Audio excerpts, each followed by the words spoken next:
Cooper, could you show your shirt to the camera here? I'm Danielle from WFN in New York City. There it is. I have had a front row seat to the Sam Darnold redemption tour. For you guys to pump up his confidence in that locker room, how do you do it?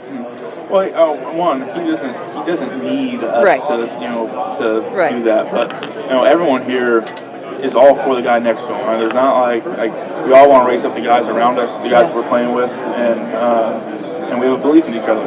And if we ever felt like someone didn't have a belief in them, that it'd be really hard to do because of the guys that they have around them and how aggressively that we are lifting up the guys next to us. And so, Sam's been unbelievable. He's had that belief in himself, and he's shown that because of what he had to go through early in his career. I mean, he's like, you have to have a strong belief in who you are as a football player to go through what he did, and that shows in just terms of how he handles adversity on a play-by-play basis and game-by-game, and how he prepares. So, he's a special player in that regard. He doesn't need us to be doing it, but we will. He talked about your off-season camaraderie, team-building activities, and you mentioned you in particular.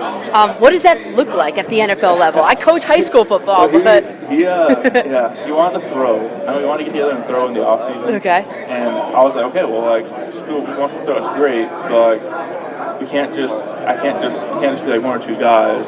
Like, everyone has to have an opportunity to come. If you're willing to work and get some work in, then you should have the opportunity to. So reach out to a bunch of guys, and really it was like everyone was willing to come be a part of it. And so if you get a bunch of guys together, and it's like, okay, well, everyone's going to come in here, you might as well find some time to enjoy some time together. And so to open up the house, we'll go swimming and play basketball and do all the stuff just like you would hosting friends over at your house.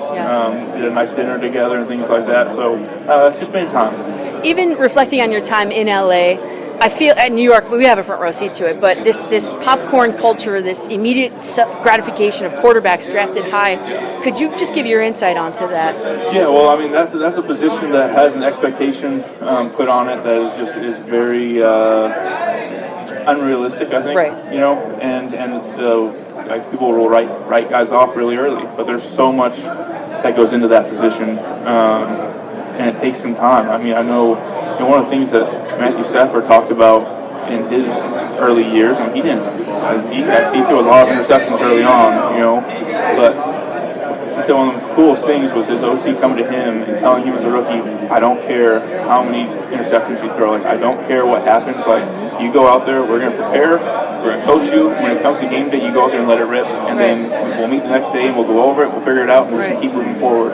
And the freedom that it gives a quarterback to now just go out there and play, learn, and not be scarred by things. I think one of the hardest things quarterbacks will get scarred by decisions or throws or concepts because it didn't go well, and then they don't want to do it. They're hesitant, and that's what kills people is when that belief and that in themselves goes, and the hesitation starts to come in, and that's when things go downhill. But for him, it's like even though he had all that put on him, he didn't change. He kept letting it rip. He wasn't allowing it to change his belief in himself, and that's why he's where he's at now.